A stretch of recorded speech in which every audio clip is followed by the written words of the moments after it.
va organizando los ordenadores para dar la ponencia, quisiera agradecer en primer lugar a la dirección del Instituto de Neurociencias Aplicadas la posibilidad que me da de venir aquí, en primer lugar, a exponer trabajos de investigación y conocimientos que estamos desarrollando en mi grupo en Madrid, pero aunque ustedes no lo crean, me da la oportunidad de conocer este país.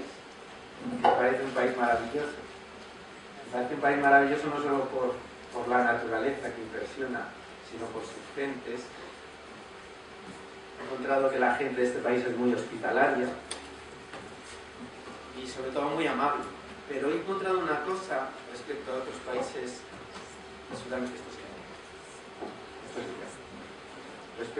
países sudamericanos, que hablan muy bien aquí. Hablan pero que muy bien.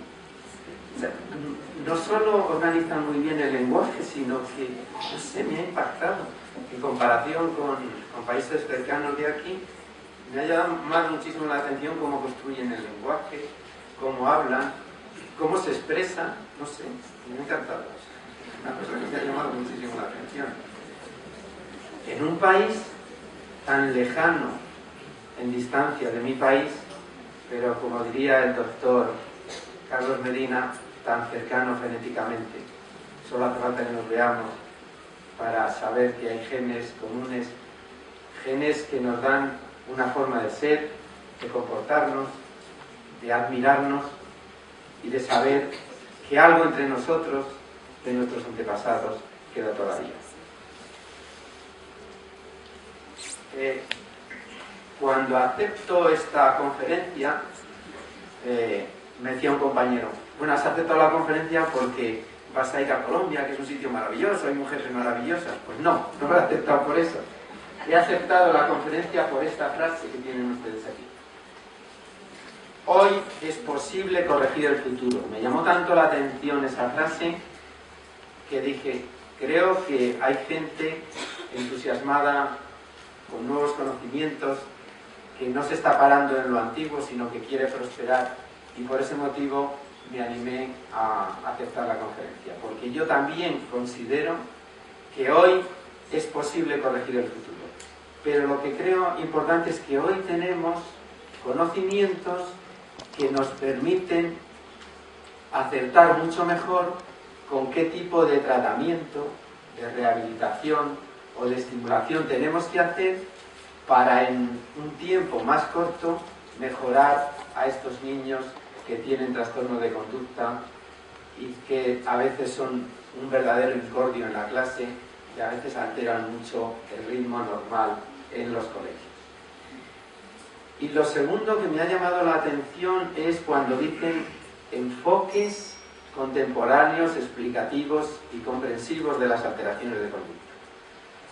Yo estoy dentro de un grupo de científicos que encaminan o que vienen o cuyo origen está en el Instituto Nacional de Salud Mental de Estados Unidos y que tienen una idea que probablemente es contraria a muchos de ustedes o es una idea contraria a muchos clínicos, y que la idea que tienen es que hoy día las herramientas de la neurociencia permiten investigar procesos cerebrales que están muy al margen de la clasificación que nosotros tenemos.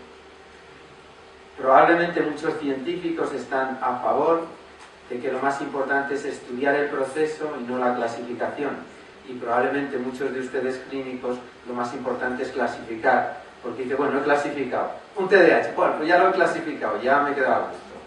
Tiene una dislexia, ya está clasificado. Pero detrás de todo eso, creemos que existen características que comparten este tipo de patologías.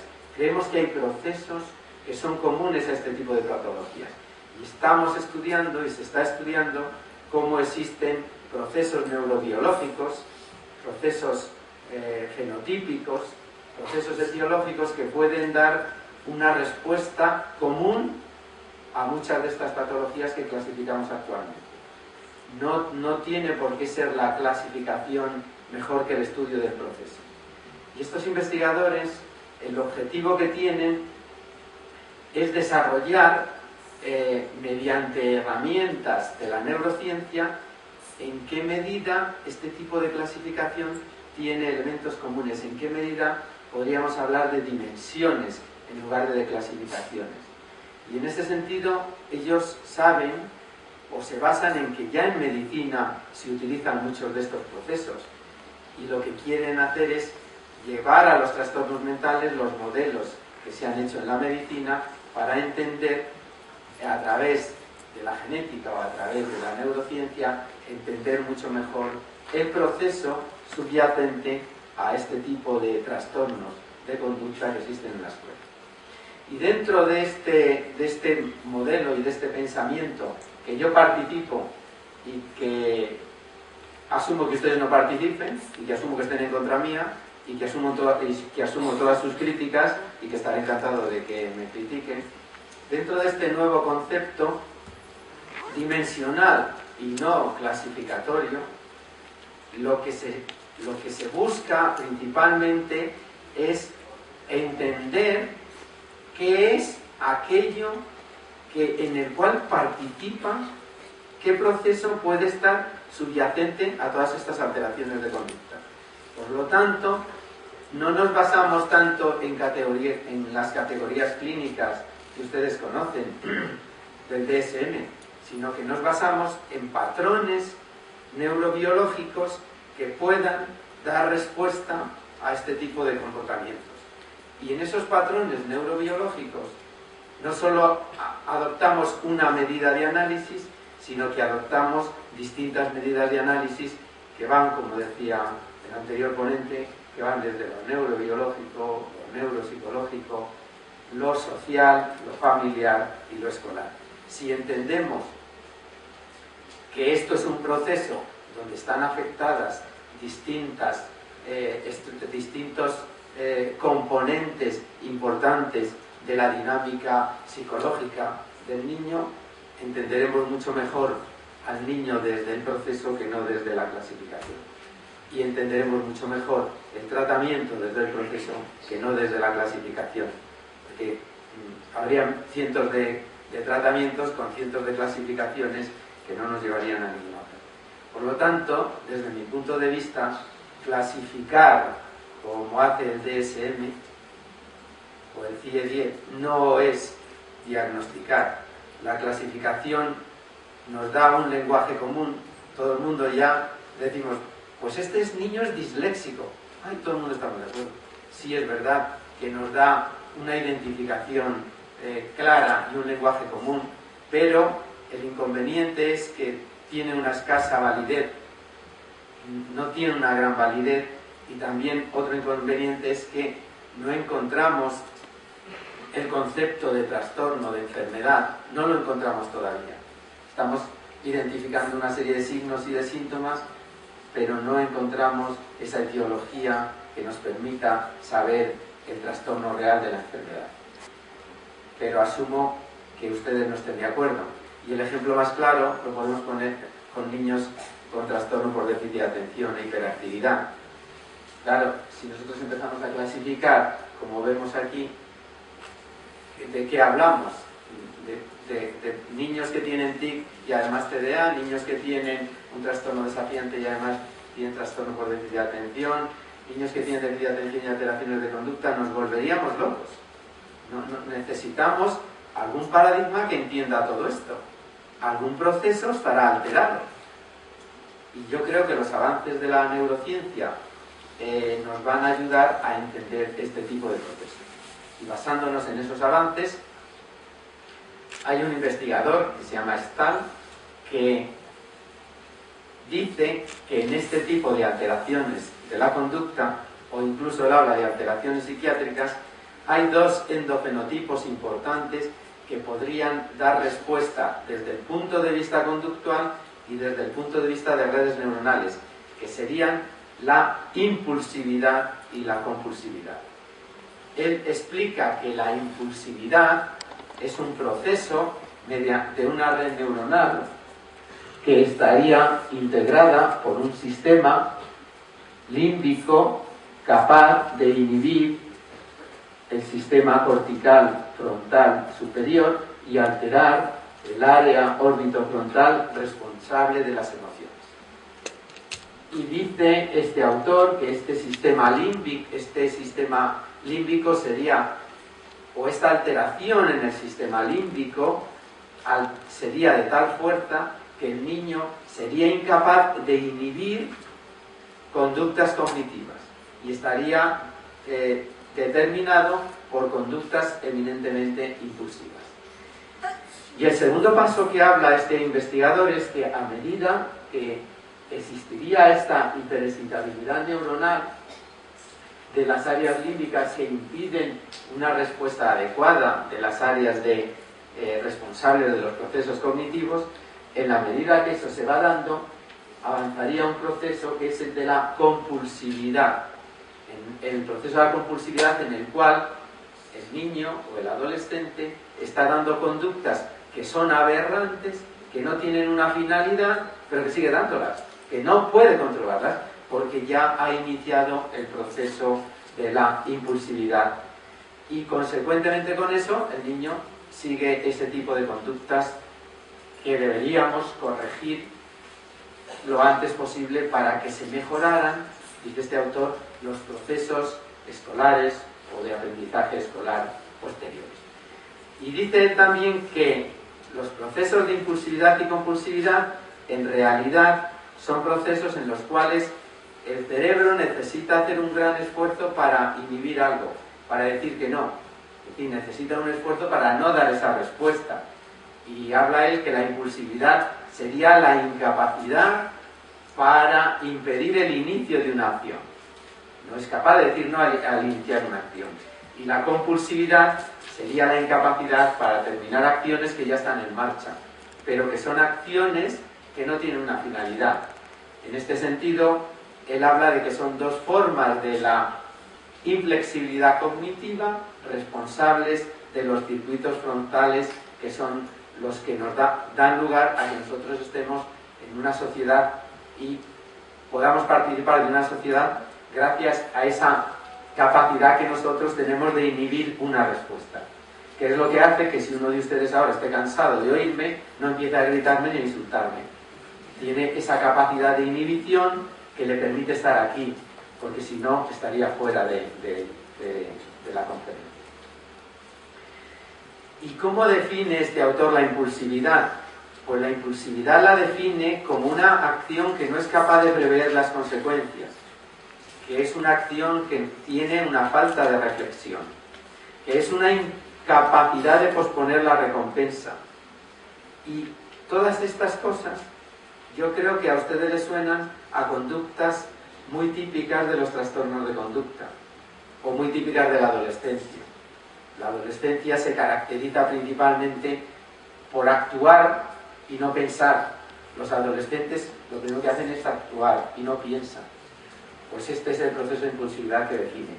Y el proceso de compulsividad que define este autor dice que son acciones inadecuadas para determinadas consecuencias, situaciones con consecuencias no deseables para el sujeto, pero que persisten y siguen persistiendo. Con lo cual son comportamientos que no tienen un buen feedback, una buena respuesta para inhibirlos, y que esos comportamientos se van reforzando constantemente por a veces experiencias pasadas, y muchas veces estas experiencias pasadas vienen determinadas por el alcohol, la droga, el juego, etcétera, etcétera.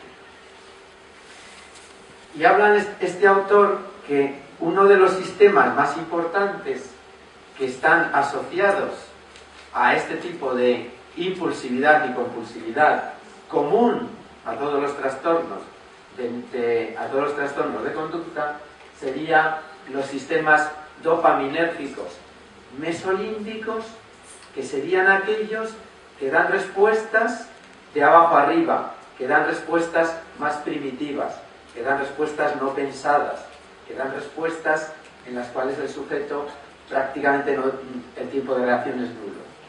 Y que esas respuestas del sistema límbico, de la vía mesolímbica, que es esta que tienen ustedes aquí, inhibiría una respuesta cortical mediante una vía que se llama mesocortical y que haría en estos niños que el lóbulo frontal y sobre todo el lóbulo orbitofrontal fuera incapaz de controlar esas conductas, fuera incapaz de dominar esas conductas, fuera incapaz de modular esas conductas.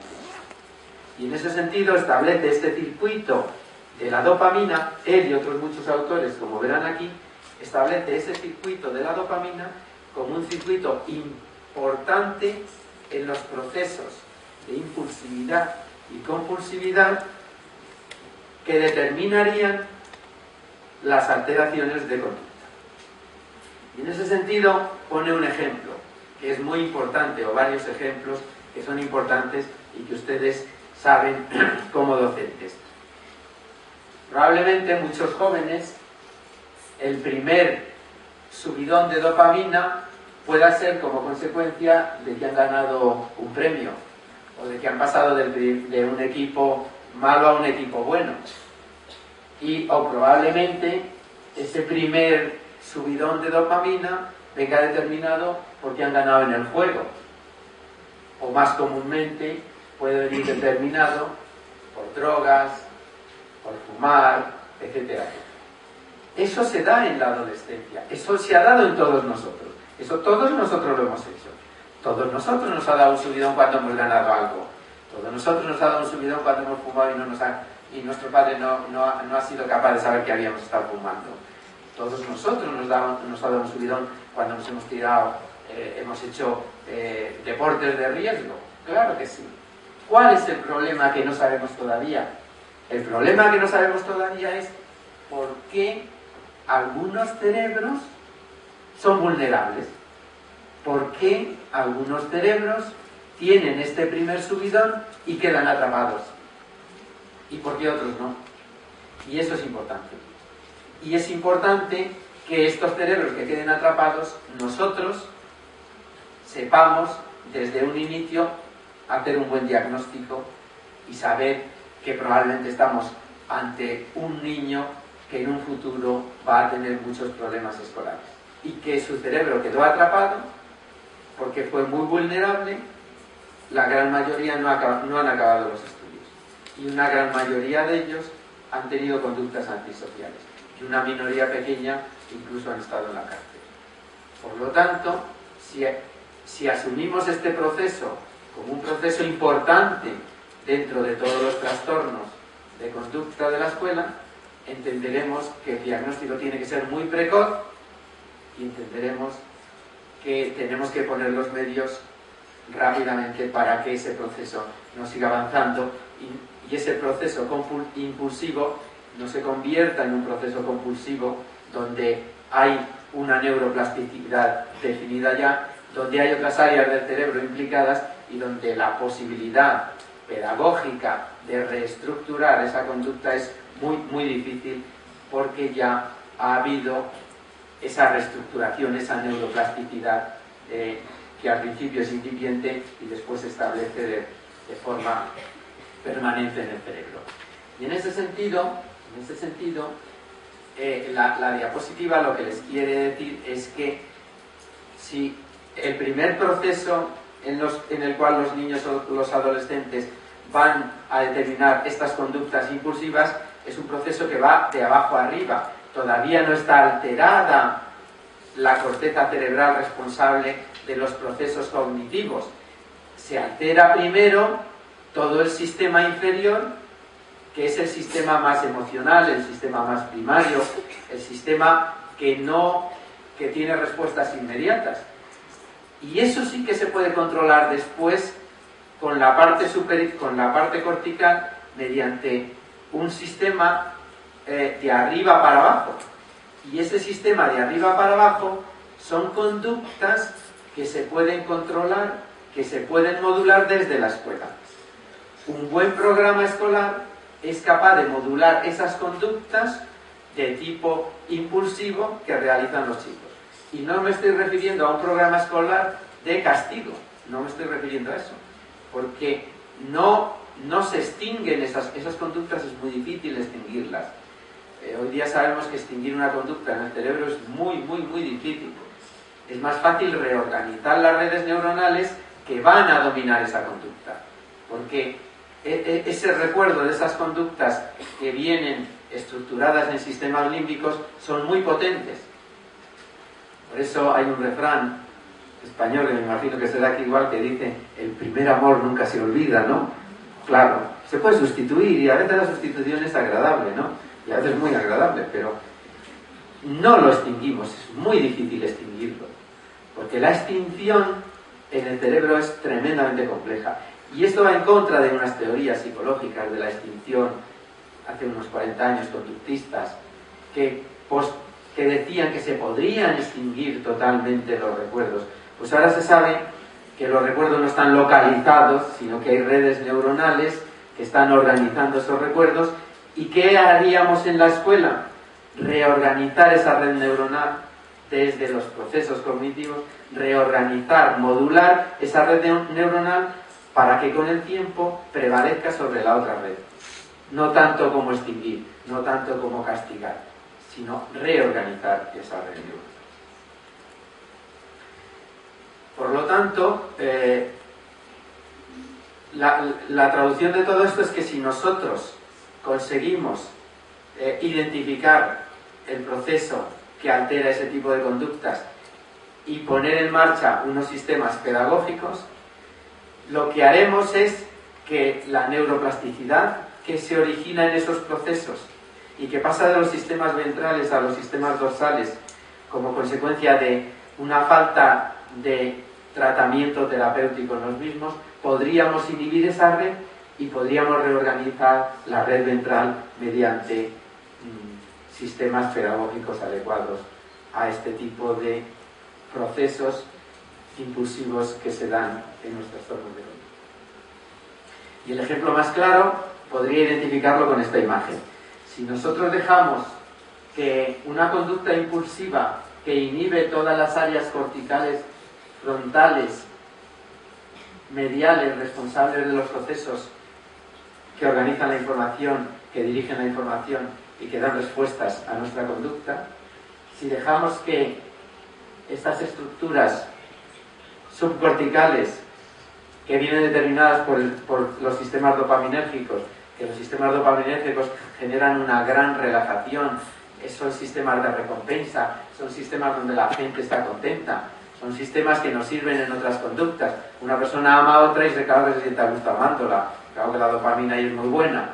No es buena cuando es una conducta impulsiva. Y si nosotros dejamos esta conducta porque no trabajamos en ella, el resultado va a ser que va a haber una neuroplasticidad que va a cambiar de los sistemas ventrales a los sistemas dorsales, y estos sistemas van a inhibir totalmente la estructura orbitofrontal responsable de modular cognitivamente la conducta emocional. ¿Me explico? Pero ¿qué podemos hacer desde la escuela? Podemos hacer dos procesos importantes que nos van a permitir trabajar para que no haya un proceso compulsivo, aunque se haya iniciado el proceso impulsivo. Y, consecuentemente, se pueden modificar también los procesos impulsivos. Uno a través de programas de recompensa inmediata, programas de análisis del recuerdo de esa conducta, programas de información sobre esa conducta, de tal forma que el niño sepa la conducta que ha hecho y cómo la ha realizado, y mediante estos programas podemos evitar conductas compulsivas. Y mediante otros programas, sobre todo cognitivos, relacionados con procesos de memoria, con procesos de atención, con procesos de organización de la conducta en diferentes situaciones, seríamos también capaces de poder modular la impulsividad y obviamente llegaríamos a que estos niños no desarrollaran conductas compulsivas, que son las que alteran todo el proceso de aprendizaje de estos niños, las que alteran muchas veces la clase y las que alteran en realidad el ritmo normal de un colegio. Y muchas veces los profesores castigan a estos niños y siempre se meten con ellos porque son los que alteran en la clase, que son los primeros que saltan, los primeros que contestan, y el profesor a veces utiliza un sistema de extinción que parece ser los nuevos estudios y las nuevas investigaciones dicen que no es correcto para modificar esa conducta compulsiva. Hay que utilizar otros sistemas. Pero claro, aquí a lo mejor hay aquí profesores que dicen, si usted lo dice ahí muy bien, pero venga a una clase de 40 y uno le está incordiando y a ver qué hace usted, si le sonríe o le manda fuera de clase. Bueno, evidentemente, ¿qué ventaja tenemos los investigadores? Que todo lo hacemos muy controlado en nuestros laboratorios y no tenemos la práctica de la escuela, que a veces pues es muy difícil. Con esto lo que quiero decirles es que les doy los conocimientos que tenemos, pero tampoco sé cómo se pueden aplicar en la escuela y sobre todo tampoco sé cómo se podrían aplicar en las escuelas de Colombia, que no tengo conocimientos para saber si son grupos pequeños, reducidos, si tienen asistencia de otros profesores, en fin, no lo sé. Les traigo los conocimientos, sobre todo conocimientos puros y puntuales de las investigaciones que estamos haciendo. ¿Hacia dónde vamos? ¿Hacia dónde estamos yendo? Y en los próximos 10 años verán que la conferencia que les dé yo aquí será totalmente distinta a la de ahora, pero muy distinta. Vamos ahora a entender el cerebro como globalidad. Hasta ahora, y muchos de los trabajos que les traeré yo aquí, entendíamos el cerebro como áreas que se activan unas más, otras menos, unas coordinan una función, otras coordinan otra. Ahora estamos yendo hacia entender el cerebro en su globalidad y entender el cerebro como una red neuronal, como una red o muchas redes neuronales. Y en ese sentido nosotros publicamos un trabajo que da idea de lo que les quería decir. Publicamos un trabajo donde había un grupo de sujetos jóvenes con esquizofrenia y otros normales. Tenían que ver caras normales que no tuvieran expresiones ni de ira, ni de agresividad, ni de emocional. Cuando analizamos la actividad del cerebro, comprobamos que los sujetos normales activan un circuito que es posterior y que es un circuito que reconoce la cara, la identifica y ya está. Dice, pues es una cara de una persona, es de una mujer o es de un hombre. Y ese circuito es un circuito posterior que está asociado a unas áreas posteriores que se llaman multimodales, que integran una información sensorial, la integran y la reconocen. Y no pasó nada más. Justamente percibían muy mal la imagen, casi no la percibían, pero después había un circuito aberrante auditivo, había un circuito aberrante de lo que es la propia imagen, había un circuito aberrante emocional, aquí es donde está la amígdala, y esos circuitos, y había un circuito aberrante frontal. ¿Qué significaba eso? Pues significaba que veían una imagen y decían, este es enemigo mío, este me va a matar, este es no voy a decir tacos aquí. Y estaban identificando una cualidad emocional que era contra ellos, y algunos de ellos saltaban, gritaban, y los teníamos que sacar del experimento. Es decir, que una misma imagen en una patología lo que altera es un circuito cerebral. Y lo que tenemos que trabajar es en la alteración de ese circuito. No altera un área concreta, sino un circuito. Y eso no se puede entender desde la clasificación, porque entonces nos volveríamos locos. Eso se tiene que entender desde el proceso. ¿Queda clara la idea? ¿Y a qué nos ha llevado este nuevo concepto de redes neuronales?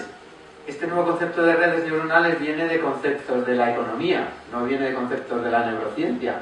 La economía establece redes neuronales, establece el club de ricos, que habrán oído muchas veces. Entonces, que los ricos, ¿cómo se unen entre ellos? Los ricos tienen sus grandes fortunas, pero entre ellos están conexionados. Y entre ellos sí que se sabe quién es más rico, quién es no. Entonces, utilizan sus conexiones y eso da una red. ¿Y que es una red donde los ricos inmediatamente están informados de todo, porque su red es muy amplia, porque participan en su red, pero a su vez tienen su propia estructura que es con la que están trabajando. Pues así es como trabaja el cerebro. Y de esta forma se han establecido ya en el cerebro en estado basal, en el que ustedes se cierran los ojos y están tranquilos, pues hay una red muy establecida en nuestro cerebro, que es esa que he puesto yo ahí en rojo. ¿Y esa red qué significa? Esa es una red que viene determinada principalmente por un conjunto de estructuras que están conectadas y que son las que determinarían estados visoperceptivos nuestros, estados de organización espacial nuestra. Quiere decir que nuestro cerebro está siempre en alerta para cualquier cosa espacial, inmediatamente da respuestas. Eso es lo que quiere decir ese circuito.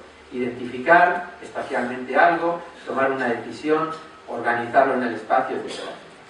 ¿Y eso por qué viene determinado? Porque gran parte, probablemente el 90% de toda nuestra actividad cerebral es visual, o es principalmente visual. Y por eso trabajan esos circuitos. ¿Esto qué permite entender esto? ¿Qué permite entender redes neuronales?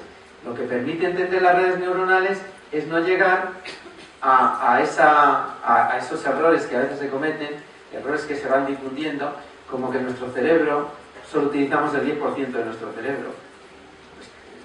Eso es una tontería. No es que tenemos el resto. Si solo utilizamos el 10%, ¿para qué lo tenemos? Es como si nos dan 5 dedos o 10 dedos y dices, es que yo solo utilizo uno. Pero la naturaleza, ¿por qué va a dar eso? Y sobre todo el cerebro, que es muy listo y que busca ahorrar energía. ¿Por qué va a tener un 90% sin nada? Y sobre todo, porque el 90% de la energía de todo nuestro cuerpo es del cerebro. Quiere decir, no tendría sentido que gastemos el 90% de energía en el 10% del cerebro. Es una aberración. Pero bueno, es una aberración que da lugar a películas y que tienen mucho éxito. La película de Lucy tiene mucho éxito. Pero está basado en una aberración científica, en algo que no es científico. ¿Y qué es lo que también sabemos? Esto no sé si parece bonito, pero se lo explico lo que quiero decir. Lo que también sabemos, que probablemente le explicará hoy o mañana el doctor Medina, es la importancia de la genética. Es que no crean ustedes, es que la genética es muy, muy, muy importante. Es que la genética determina muchas cosas, pero las determina con la interacción en el medio ambiente. Y es que probablemente poco pueden ustedes hacer en una estructura como el cuerpo calloso, que es la que une los dos hemisferios. Difícilmente se puede hacer muchas cosas con ella, porque viene determinada genéticamente. Y para que ustedes sepan, hay más aumento en las mujeres que en los hombres. El cuerpo calloso a la mujer lo tiene muy grande, muy grande, muy grande. Y los hombres muy pequeñito, muy pequeñito, muy pequeñito. Bueno, no es exagerado, pero quiero decir, ¿qué vamos a hacer? Que probablemente hay diferencias. Pues claro, probablemente la mujer está atenta a 10 cosas y nosotros a una. Probablemente nosotros somos burros con orejeras, que vemos una cosa, pero la vemos bien, ¿eh? La vemos bien. Probablemente porque la transmisión entre un hemisferio y otro para la mujer es muy fácil y para el hombre tiene muchos problemas. Bueno, pues eso, la mayoría del cuerpo calloso viene determinado el 100% genéticamente, pero después tenemos otras estructuras que nos permiten organizar la información, como es el lóbulo parietal, y tenemos ahí un porcentaje alto para trabajar, o el córtex visual, o el lóbulo temporal, que es el menos genético, el que permite desde el punto de vista de la escuela desarrollarlo más. Y justamente es una cosa curiosa que choca porque no lo desarrollamos. El lóbulo temporal, que es el lóbulo del lenguaje, nos limitamos a ser monolingües, a lo mejor bilingües, porque no somos multilingües, que podemos tener la capacidad. Ahí sí que a lo mejor utilizamos el 10%. ¿Por qué ese que tenemos una gran capacidad no lo utilizamos? O lo utilizamos poco. Quiero decir que, y eso es una apuesta pedagógica, no es una apuesta neurocientífica, es una apuesta pedagógica. La posibilidad de desarrollar ese lóbulo muchísimo en los niños, pues es muy alta. Pero curiosamente, no sé si aquí la pedagogía va cada vez más a lo visual y está dejando lo auditivo. Yo pienso que eso puede ser un error en un futuro, porque lo visual tiene una respuesta inmediata, porque es global, es holístico, pero en el tiempo desaparece antes. Si yo les digo que me cuenten la película que vieron anoche, pues se quedan con 4 imágenes, quiero decir que no se quedan con nada. Dicen que buena fue, que no sé qué, que no, al final dicen, explícame. Y se quedan con 4 imágenes. Es más, han perdido el 90% de todas las imágenes que han visto. ¿Y por qué la pedagogía va hacia la imagen? No sé, bueno, ustedes lo saben mejor que yo. No lo sé. La neurociencia no lo entendemos muy bien eso. Traduciendo y coincidiendo con las palabras del anterior ponente, no sé su nombre cómo es. Johan. Coincidiendo con las palabras de Johan, tenemos que entender el proceso que está alterado en las alteraciones de conducta infanto-juveniles, pues desde la alteración metabólica, que hay una alteración probablemente, seguro que hay una alteración, que a veces necesita un tratamiento farmacológico, seguro, pero también lo tenemos que entender desde la red de la enfermedad. Tenemos que diagnosticar bien esa enfermedad, porque si no la diagnosticamos bien, no es posible. Y tenemos que diagnosticar bien la red social que está implicada en todo ese proceso. Y la red social no se puede limitar, es que su papá es un agresivo, y por eso el niño es agresivo. No es así, no es correcto. Hay que hacer un buen diagnóstico desde lo más biológico, desde lo más enfermo de ese niño y desde lo más social. Y esta interacción es la que nos dará una comprensión mejor de ese proceso alterado y nos dará una capacidad mayor para tratar ese niño o para tratar ese tipo de alteración que tiene. Les voy a exponer algunos estudios que justifican en parte lo que he dicho yo, no desde las redes neuronales, sino desde la localización, y por eso, a lo mejor dentro de unos años, todo lo que he dicho pues no sirve, o está superado, pero hoy por hoy es estudios, algunos son míos, otros son de otros investigadores, que demuestran que hay verdaderas alteraciones en redes neuronales o en estructuras que participan de redes neuronales. Por ejemplo, desde la psicología se describe muy bien, y los psicólogos llegan a describir muy bien los problemas de conducta y llegan a describir muy bien los trastornos de conducta, y son ellos los que te dan una visión muy clara de toda la alteración de conductas que hay, y son ellos los que probablemente te identifican mejor los trastornos de conducta.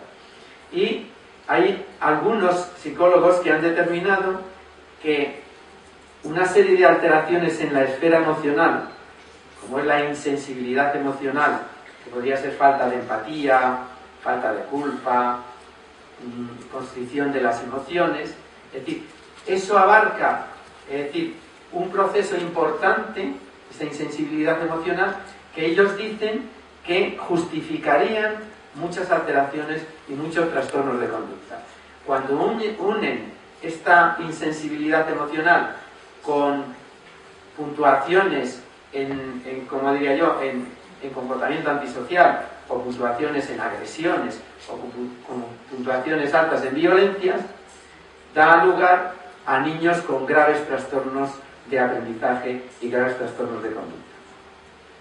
Tanto es así que Barry llegó a decir que podríamos identificar, podíamos prevenir a aquellos niños que van a tener conductas antisociales en la escuela si analizamos bien esta insensibilidad emocional, o niños con puntuaciones muy altas en insensibilidad emocional y niños con puntuaciones muy altas en ansiedad, trastornos desafiantes de la conducta, en inestabilidad emocional, en inestabilidad psicomotora. Podríamos decir que estos niños en un futuro van a ser niños con graves problemas de trastorno en la escuela.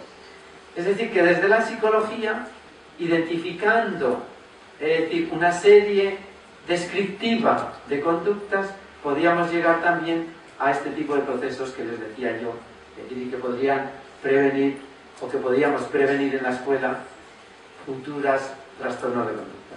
¿Qué nos da la neurociencia? Pues la neurociencia también hace una descripción similar a la psicología. La neurociencia nos dice que hay dos áreas del cerebro, hay un área orbitofrontal y un área amigdalina, que son críticas en los trastornos de conducta. Y además dicen que el área amigdalina se desarrolla masivamente en la adolescencia y el área orbitofrontal se desarrolla en la adultez.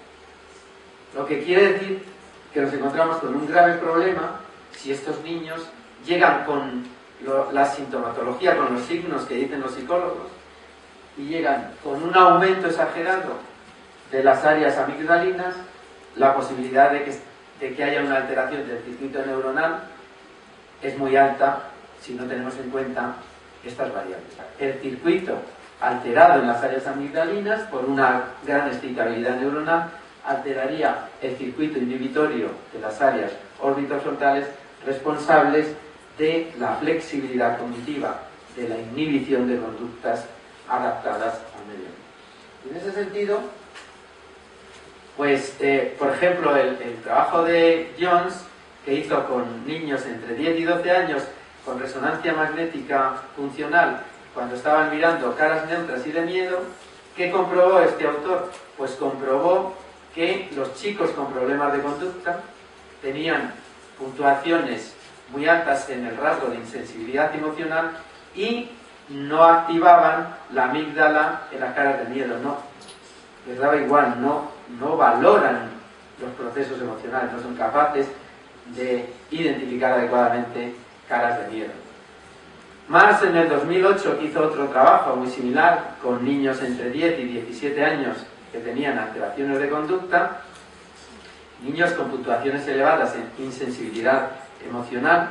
Comprobó también exactamente algo parecido. Comprobó dos cosas importantes. Una, que había una alteración importante en la amígdala, o sea, que la amígdala no se activa ante caras de miedo, ante caras emocionales, es decir, no se activa bien. Y comprobó además otro aspecto importante, y es que la conectividad entre las áreas frontales y las áreas amigdalinas estaba debilitada. Es más, parecía al contrario. Los niños con trastornos de conducta no unen bien esos dos circuitos que son los responsables de la conducta normal. Al no unir esos dos circuitos bien, ¿qué circuito prevalece siempre? El circuito amigdalino, el circuito de la respuesta vegetativa, el circuito de la respuesta motivacional primaria, el circuito de la impulsividad. Ese es el que prevalece siempre. Por lo tanto, esta conexión entre las áreas orbitofrontales y la amígdala estaba totalmente alterada. Otro investigador de Brito, que también hace trabajos con niños con alta insensibilidad emocional, pues llega prácticamente a resultados parecidos. Pero ¿qué es lo que descubre este investigador? Lo que descubre este investigador es que hay un aumento de la sustancia blanca y de la sustancia gris en áreas orbitofrontales y también en áreas amigdalinas o del temporal bilateral. El lóbulo temporal bilateral es donde está la amígdala. Y además del cíngulo anterior, que es el encargado de que hagamos movimientos coordinados y adecuados, no movimientos compulsivos desordenados. Alguien puede decir, anda, ¿y cómo es posible que haya más sustancia gris y funcionen peor? ¿Cuál es la explicación? Pues porque cuando se analiza la complejidad de esas estructuras, se descubre que hay muchas más neuronas, pero unas neuronas sin una finalidad. La conexión entre esas neuronas no tiene una finalidad. Son muchas neuronas sin finalidad. ¿Por qué? Porque ahí no ha habido un proceso neurológico que se llama podado neuronal, que hace que cuando nosotros estamos organizando un área del cerebro, ese área se organiza con unas neuronas que las estamos estimulando y el resto de neuronas que no funcionan se pierden, desaparecen, se mueren. Y eso se llama podado neuronal. Quedan neuronas que tienen una finalidad lógica a una conducta y desaparecen neuronas que no tienen una finalidad lógica para la conducta. Por lo tanto, eso es lo que se llama madurez cerebral. Cuando alguien le dice que tiene buena madurez cerebral, quiere decir que las conexiones de la sustancia gris y las conexiones de la sustancia blanca tienen una finalidad buena, están dirigidas hacia un fin. Cuando le dicen a alguien que tiene una inmadurez cerebral, quiere decir que tiene muchas neuronas que se conexionan de forma aberrante o si no quieren de forma aberrante, sin una finalidad. Por eso el aumento de sustancia gris en esas áreas viene determinado porque no han tenido conductas adecuadas a una finalidad y viene determinado por esos procesos de conducta impulsivos. De todas formas, también se encuentra lo contrario. Blair encontró que cuando se producen lesiones en esas mismas áreas, en áreas amigdalinas, orbitofrontales, se producen también trastornos de conducta. Quiere decir, o bien por inmadurez o bien por lesión, lo que tenemos es dos tipos de trastornos de conducta. Por eso es tan importante analizar estos circuitos cerebrales y que siempre son los mismos. En todo el tipo de alteraciones que les estoy hablando de conducta infantojuvenil, siempre son los mismos circuitos. En un trabajo hecho por nosotros, también encontramos que hay una alteración importante en dos estructuras. En el cingulado anterior, responsable de que estos niños organicen bien su conducta motriz, y en el lóbulo orbitofrontal, responsable de adaptar las emociones a una conducta adecuada.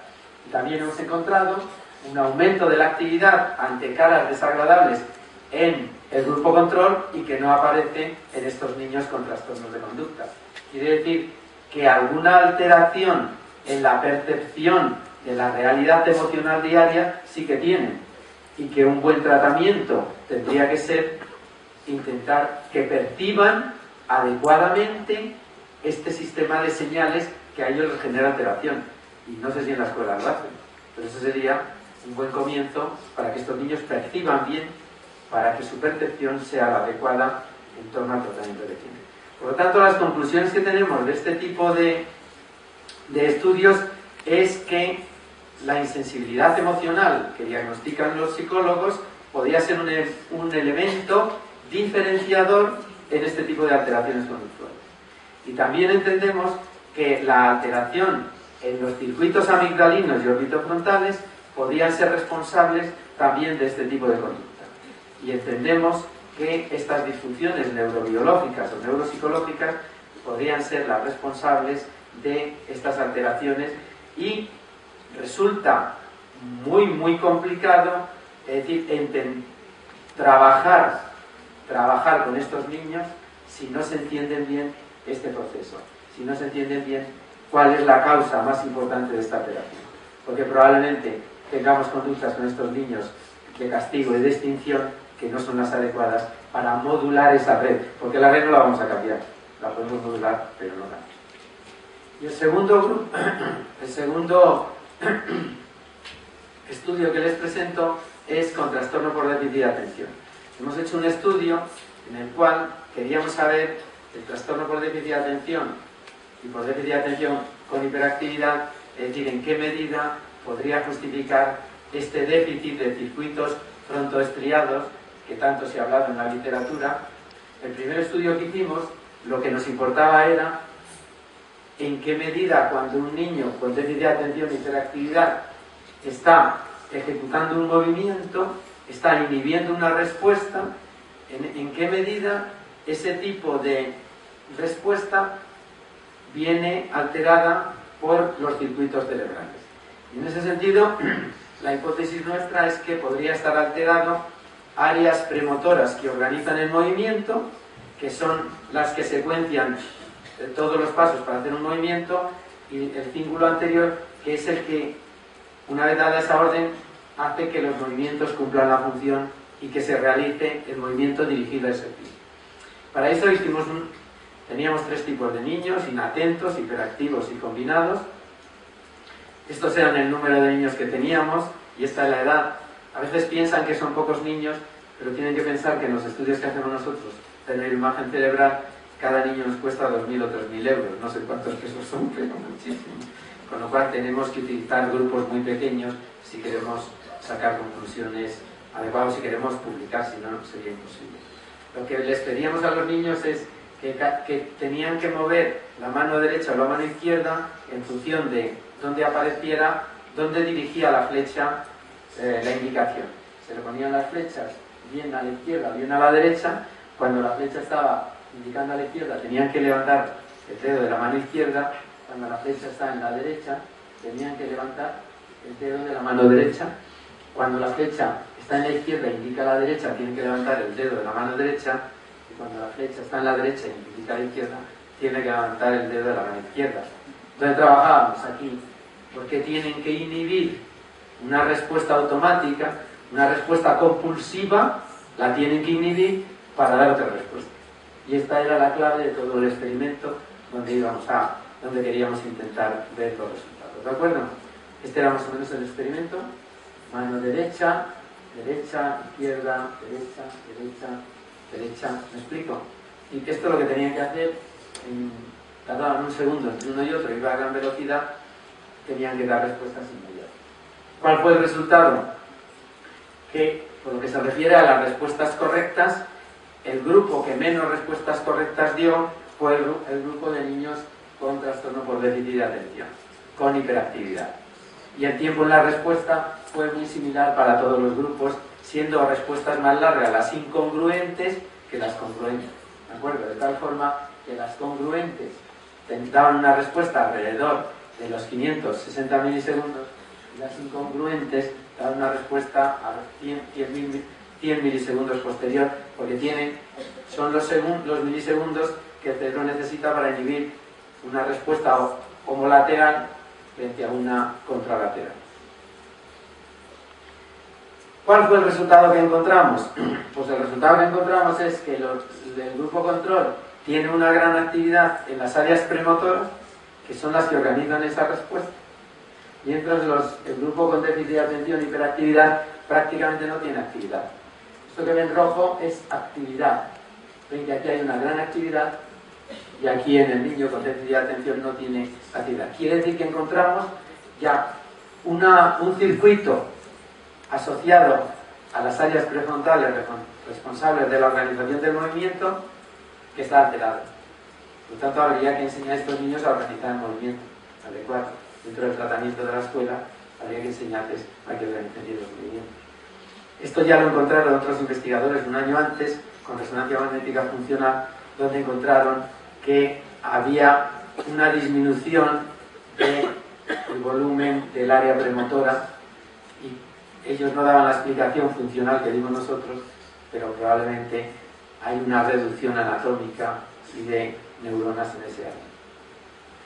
Para saber si era verdad lo que estábamos diciendo, pues en el grupo control separamos las respuestas congruentes de las incongruentes, y efectivamente en las respuestas incongruentes en el cíngulo anterior hay una gran actividad frente a las congruentes, que casi no hay. Quiere decir que cuando nosotros automatizamos un movimiento, el cíngulo anterior no tiene una gran participación, lo hacemos casi inconscientemente. Nos lavamos los dientes de la misma forma inconscientemente, el cíngulo anterior no organiza esos movimientos porque ya están a nivel subcortical organizados. ¿Cuándo activa el cíngulo anterior? Cuando tenemos que organizar un movimiento voluntariamente, que es en el estímulo incongruente.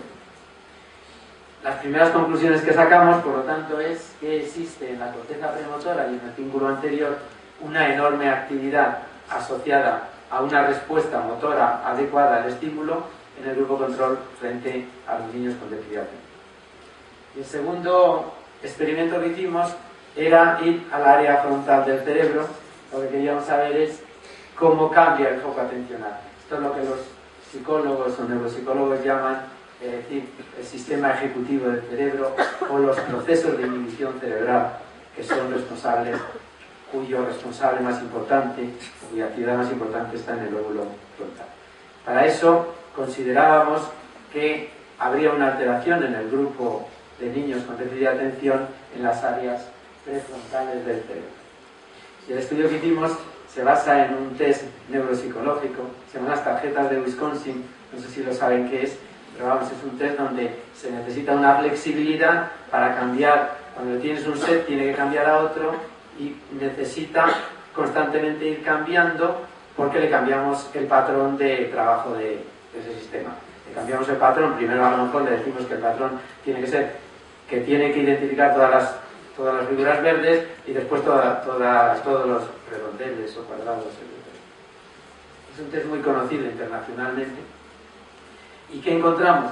Porque evidentemente el grupo combinado, el grupo con hiperactividad es el que más errores comete, el que más respuestas perseverativas comete, el que más de este test comete. ¿Y qué encontramos también? Pues encontramos que en el grupo con déficit de atención solo encontramos un hallazgo, que los niños con déficit de atención e hiperactividad pasa una cosa que afecta muchísimo al estudio. Es que el niño con déficit de atención a los 100 milisegundos activa casi todas las áreas del cerebro y dan una respuesta, casi todas las áreas parietales del cerebro, y da una respuesta inmediata. ¿Qué quiere decir eso? Que si ese niño hubiera percibido adecuadamente el estímulo, eso es ideal. Serían niños muy brillantes, porque lo perciben a gran velocidad. Pero ¿qué pasa a los 200 milisegundos después? Esos niños, la actividad del hipocampo que tiene un niño control en el reconocer si el estímulo es novedoso o no es novedoso. Vale, gracias. Que me quedan 15 minutos y solo tengo conocimientos para 2. Que cuando nosotros percibimos un estímulo visual, auditivo, táctil, hay un área del cerebro que se llama hipocampo que inmediatamente tiene que reconocer si es novedad o no es novedad, para mandar a las áreas que organizan esa información, pues esto es novedoso o no es novedoso. ¿Qué pasa con el niño con déficit de atención? Que cuando tiene que activar el hipocampo no lo activa. Con lo cual, ¿qué hace? El siguiente paso, que tiene que reconocer las áreas prefrontales ya a los 300 milisegundos, si es novedad, si el estímulo es novedoso, si no es novedoso, si es un estímulo emocional, si no es emocional, tampoco funciona. El niño con déficit de atención no hay nada aquí. Y a los 600 milisegundos hay una alteración importante en las áreas motoras, premotoras, cingulares, etcétera, etcétera, que es lo que vieron anteriormente. Quiere decir que los niños con déficit de atención en la escuela procesan muy rápidamente la información, pero no la ejecutan, no la reconocen, no tienen la capacidad de saber la calidad de esa información. Y por lo tanto, no dan una respuesta a lo que han recibido adecuada y se produce un proceso motor inadecuado que a veces es compulsivo y repiten movimientos y se mueven y repiten movimientos aberrantes, pero que no dan respuesta al estímulo que han recibido. ¿Me explican? Por lo tanto, este circuito aberrante en los niños con déficit de atención es muy importante para entender qué es lo que tenemos que hacer si queremos recuperar la información y si queremos recuperar que estos niños en la escuela por lo menos lleguen a un sistema de aprendizaje mínimo que les permita acabar los estudios. La conclusión que sacamos de este segundo estudio es que los niños con déficit de atención generan una gran actividad al principio, en los primeros milisegundos, en las áreas responsables de la atención automática, la atención que es la atención que se llama posterior del cerebro, la atención de las áreas parietales, que es la atención que ustedes tienen aquí, que saben que yo estoy aquí hablando. Pero si no está uno atento frontalmente, no sabe ni lo que estoy diciendo. Pero no, entra y sale y dice, ¿de qué ha hablado ese señor? No se enteraría de nada. Pero sabe que ha estado en un sitio donde habla un señor y que ha estado en un sitio donde hay mucha gente. Pues eso es lo que parece ser que el niño con déficit de atención, es decir, no procesa adecuadamente y no le da la identificación adecuada de lo que está pasando a las áreas hipocámpicas y después a las áreas frontales. Lo segundo que encontramos importante es que el reconocimiento de la novedad ni el niño con TDAH ni el niño con déficit de atención lo tienen. sea, no son capaces de mantener esos 100 milisegundos de procesar la información, porque probablemente los 100 anteriores no los han tenido. Y por último, lo que encontramos también a nivel del área frontal, lo que encontramos es que las áreas frontales no se activan y por lo tanto la capacidad de flexibilidad cognitiva de que cambien un set a otro, que es lo que estábamos buscando, no la tienen, entonces perseveran. Genera una perseveración que les impide identificar el siguiente estímulo y perseveran en el primer estímulo. ¿De acuerdo? Estos son lo que nosotros hemos encontrado. Concluyendo, pues, de todo lo que les he dicho, hay solo una idea, que hay procesos neurobiológicos alterados en este tipo de patologías. Que los procesos neurobiológicos alterados más importantes están dentro del circuito amigdalino, principalmente amígdala hipocampo, y que esos procesos alterados que se inician en la amígdala y en el hipocampo generan un recuerdo gracias al hipocampo, y que es un recuerdo que si permanece gracias a los sistemas de recompensa de la dopamina, se va a convertir en un acto compulsivo, y que esos actos compulsivos cuyos movimientos no son coordinados, no son coherentes, no dan respuestas ordenadas, van a impedir que la corteza responsable de la adaptación de la conducta no pueda trabajar. No es la corteza frontal capaz de inhibir esas conductas. Por lo tanto, hay un déficit de atención, hay un déficit inhibitorio importante, hay un déficit en la función cognitiva, porque lo impiden las respuestas inferiores, amigdalinas, o del núcleo accumbens responsable del aumento de dopamina, que impiden que ese proceso no se lleve a cabo ordenadamente. ¿Qué se convierte eso? Se convierte en una conducta compulsiva. Vale, muchas gracias.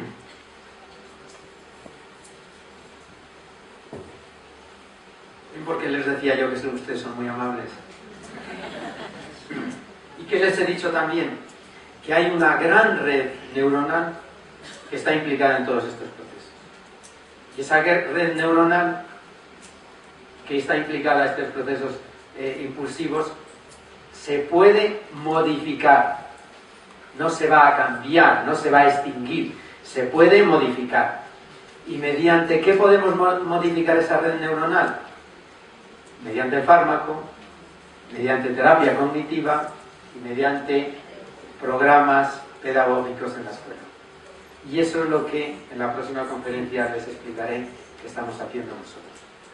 Dicho esto, probablemente estemos todavía muy lejos de entender estas redes neuronales que justifican estas respuestas aberrantes conductuales de estos niños, pero sí que estamos iniciando un proceso de conocimiento, de funcionamiento del cerebro que nos permite entender un poquito más estas conductas y que nos está permitiendo utilizar programas neuropsicológicos asociados a circuitos neuronales que creemos que en un tiempo no muy largo dará resultados positivos y conseguiremos que estos niños puedan integrarse adecuadamente en la escuela.